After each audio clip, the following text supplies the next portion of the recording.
अस्सलामु अलैकुम वरहमतुल्लाहि वबरकातुह। मोहतरम नाज़रीन, आज की इस वीडियो में मसला का उन्वान है कि बारात का शरई हुक्म क्या है।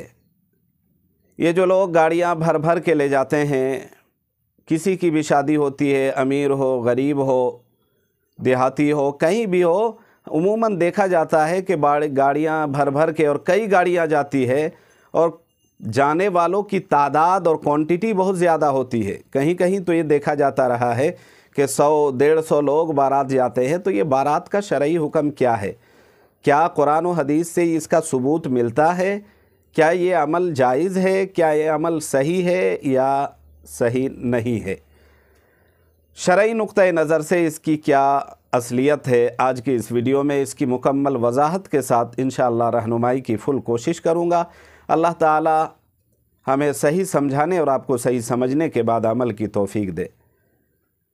चलिए चलते हैं मसले के जवाब की ओर। जवाबन अर्ज़ है कि ये जो देखा जाता रहा है कि देहातों में, शहरों में धड़ल्ले से लोग बारात का जो रस्म है, इसकी जो रस्म चली हुई है, लोग इसको इस कदर फॉलो करने लगे हैं कि अब तो बाज़ाब्ता पहले ही बता दिया जाता है।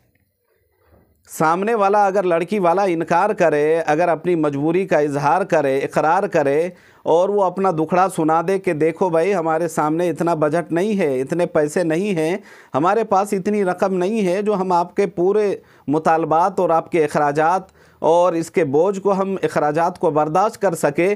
बावजूद ये कि सामने वाला कहता है कि अगर शादी होनी है तो इतने सारे लोग आएंगे, आपको इस खर्च को बर्दाश्त करना पड़ेगा, हमारी मेहमान नवाजी करनी पड़ेगी।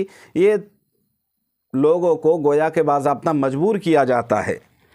सामने वाला इसका अहल है नहीं है, गरीब है, मजबूर है, इसके खर्च उठाने के लिए बेचारा तैयार नहीं है, उसके पास इतनी रकम नहीं है, वो इतनी हैसियत नहीं है, लेकिन फिर भी बेचारा कर्ज़ लेकर, लोन लेकर, मजबूरन यहाँ वहाँ से जुगाड़ करके, बसा औकात तो देखा जाता रहा है कि लोग मांग छांग के भी अपने लड़की की इज़्ज़त बचाने और उसके हाथ लाल पीले करने और उसकी शादी करने और उसको अपने घर से रुखसत करने के लिए क्या कुछ ज़िल्लत और जो है तमाशा कभी कभी बनना पड़ता है। इज़्ज़त जाती रहती है सिर्फ़ लड़के वाले की फरमाइश पूरी करने के लिए, जबकि कुरान से, हदीस से, अक़वाल सहाबा से, दूर दूर से, हत्ता के बाद के उलमा ने भी लिखा है कि बाद भी जो है ना, इसका कहीं से कोई सबूत नहीं है।